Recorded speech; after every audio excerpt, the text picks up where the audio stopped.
Okay, so it clearly says that it's on now.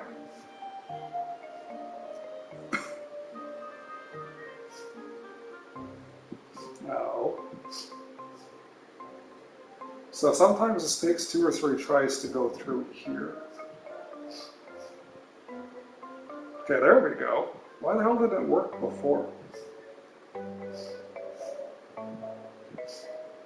So we are here.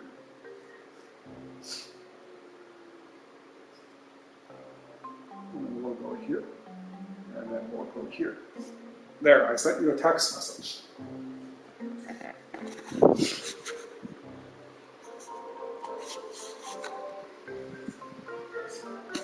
Did you get the message?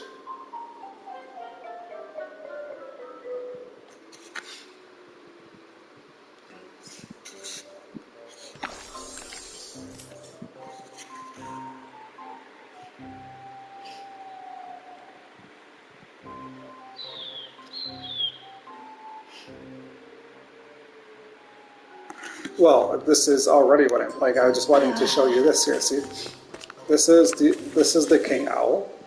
This is the queen owl, and that little owl that's floating by her side there, that's Hoodle. That's the owl that was the first one that that joined you when Runewell joined you. And all of these owls are on the perch here, the perch here, the perch here, the perch here, and the perch here. Those are all 38 of the owls that you had to find.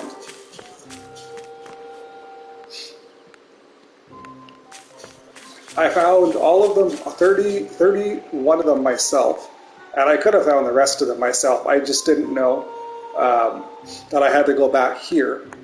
Like here, I'll quickly show you the quest here. So we go to play records. No, it's active records. Okay, these are all quests here is what they are. So the owl quest was... So this is the quest that I'm on. This is the last quest. So let's look for the owl quest here. The owl quest is the only one that was like a continuous quest. All of the other ones were like... What is it? Oh, okay. I was looking on... Okay, right here. Okay, so see how it says that you have to approach a large owl?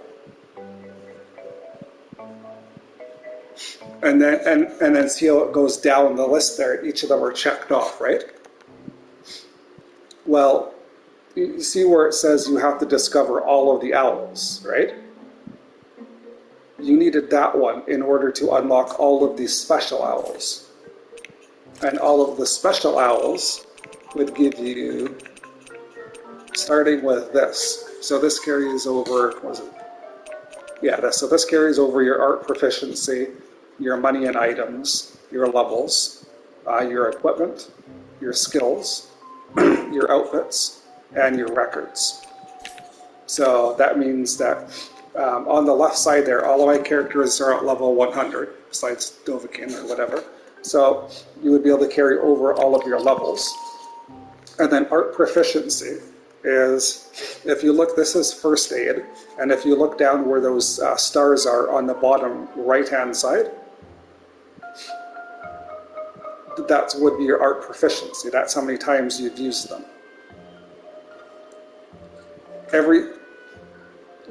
Each star indicates a level, and level 5 is the max. And obviously, first aid is max because it's her healing art, and I controlled her.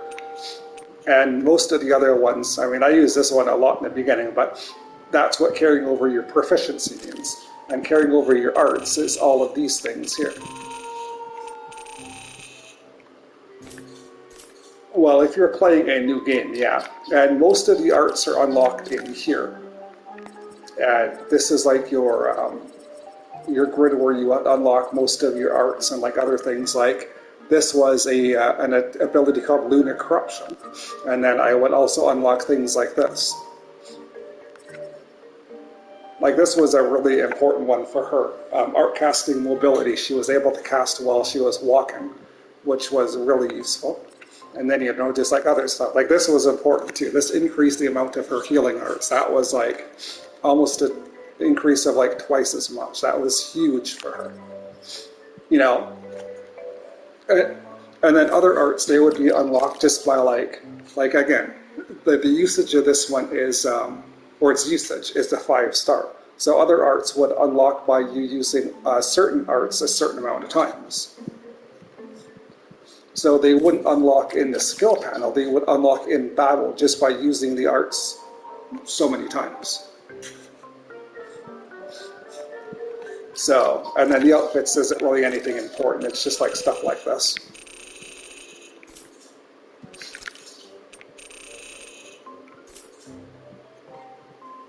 Yeah, because it lets you bring everything over, and since I was able to bring everything over, I'm now starting on the hardest difficulty, which is, this is the ruins here. It was really annoying. I beat the game at level 100, and that artifact says that I'm supposed to be able to carry over my levels, but it only brought me over at level 55. 55. Which kind of pissed me off. So I am at level 100, but I'm only at level 100 because down here I bought these levels here, and these levels were enough to get me from 55 up to level 100. So that's the only reason that I'm at level 100 right now. I was really upset. Because like I beat it, and like it clearly indicates artifacts. I noticed that I got to keep my artifacts. So art proficiency, carry over levels. An artifact used, touching it fills, yeah, whatever. But it says you can carry over your levels. It clearly indicates that right on the top of it. And yet it only gave me level 55. Like I instantly looked and it's like level 55. I thought, okay, maybe I'm just at 55 because it's just like the intro to the game. It's like the first fight. But then I got out on the field where like I could encounter, what is this dude? You're not supposed to be able to fight this, like beat this guy. Oh, so the levels, okay. So we'll go up in levels. No, it doesn't go up in level. Some of them are lower. This guy here. This is the first guy that you can fight. He's outside the first town in the game. I figured that, you know, the level should be activated by the time I'm out on the map where he is, because this is like when you're out, you know, you have your two characters and the other guy is with you. So I figured that, you know, I should have had my level 100 by then. But it didn't. So I was kind of pissed off. So I just used all of the DLC, all of the levels, because I mean, I was at 100 anyways. So, you know, it kind of pissed me off. And then I figured, something out about this. In the other Tales games, they were called fell arm weapons. But in this game, they're called devil's arms. See how it says it down on the bottom right there? Now, what these weapons do is, do you see the numbers below where it says Devil's Arms?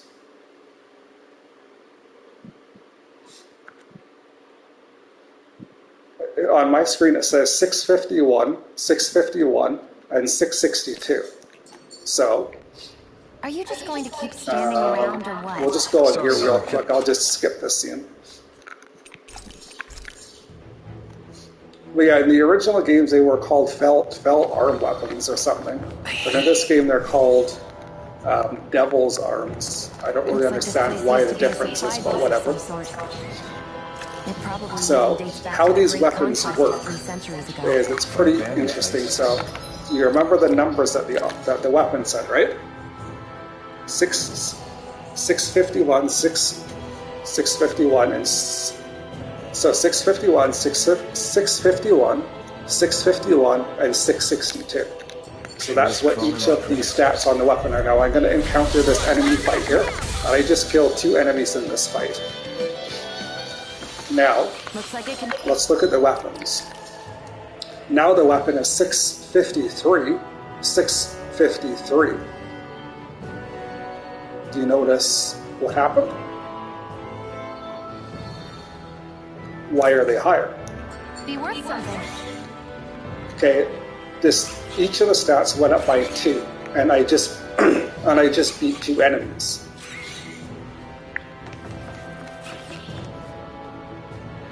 Okay, so each of the stats on the weapon went up by 2, and I just beat 2 enemies.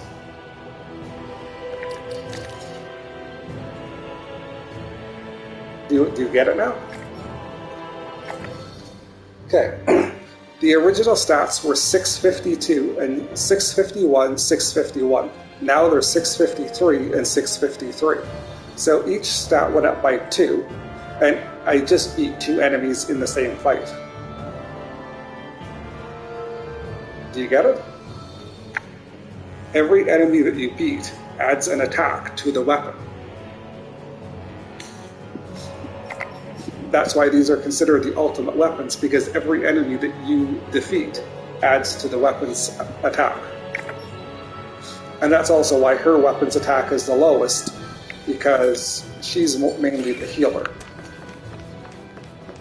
Like the hero Elfin, his weapon's attack is like 300 higher. But that's because like he was one of the main DPSs who was up front. I controlled her because I tried controlling Elfin in the beginning of the game, but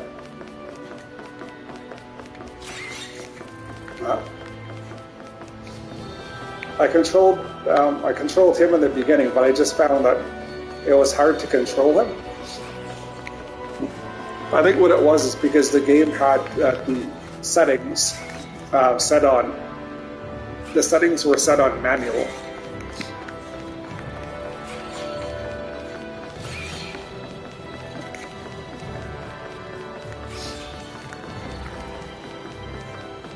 That's okay. So the settings were set on manual. So there's 3 different settings you can have. There's manual, which means that in combat you have to manually move your character within range.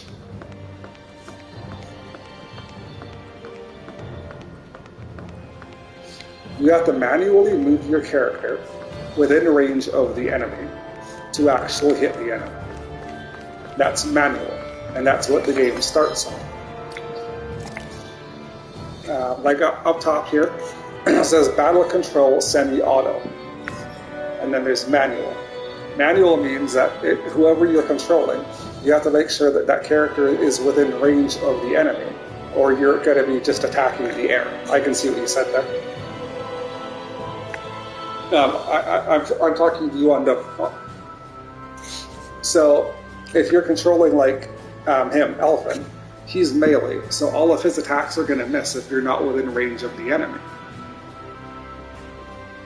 Because he won't run up, because you have to manually do it, hence it says manual, right? But if you have it on semi-auto, the character will run up to the enemies automatically. Like they won't attack, you have to attack, but they will run within range of the enemy in order to initiate the attack. So I think it starts off on manual, and then if you just have it on auto, all of your characters will just automatically fight in combat themselves. Well, no, it makes sense. They just automatically fight, and usually I had it on auto. The only time I would really intervene is if I found that they weren't healing enough. Like I would be fighting like some really tough enemies, and I would find that Shino wouldn't be healing enough, so I would take over and I would just heal in combat. But for the most part, I just let her do her thing, because by letting the computer like attack instead of you, they'll use different arts, right? Like me, I mainly just use the one art for. I usually just use this Magna, right?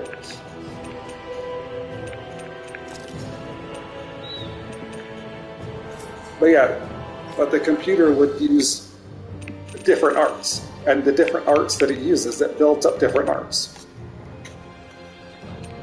So by building up arts, you can learn new ones. So I usually just had it up. I usually just,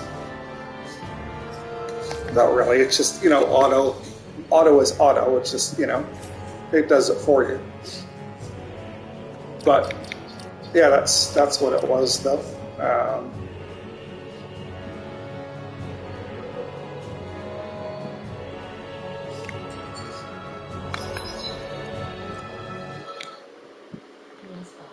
I know that's good because, like I said, I wasn't wanting to do a stream right now.